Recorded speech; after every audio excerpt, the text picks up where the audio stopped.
உன்னாலதான் இந்த வீட்டுல நிம்மதியே இல்ல. யார் யாருக்கும் கேடு வருது கூட கொண்டு வர மாட்டேங்குதே. ஏய், எதுக்குடா அழுகுற? அப்பா அடிச்சாரா? அம்மாவும் அடிச்சாங்க. அது கூட எனக்கு வருத்தம் இல்ல. நான் நிம்மதியா இருக்கணும்னா உன்னை நான் சாவணும் இல்ல நீ சாவணும்னு திட்டாங்க. அதுக்கு செத்து போயிடலான்னு ஓடி வந்துட்டியா? ஏய், இதுக்கெல்லாம் சாகணும்னா நான்லாம் 1000 வாட்டி செத்து போயிருக்கணும்டா. கோவமா பேசுறவங்க வாழ வழி காட்டுவாங்க. கவலைப்படவே கூடாது. தைரியமா நம்ம வாழ கத்துக்கணும். ஒரு நிமிஷம் வரேன்.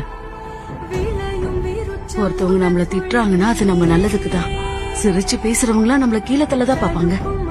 கோவமா பேசுறவன் வாழ வழி காட்டுவான். சிரிச்சு பேசுறவன் குழிக்கு வழி காட்டுவான்.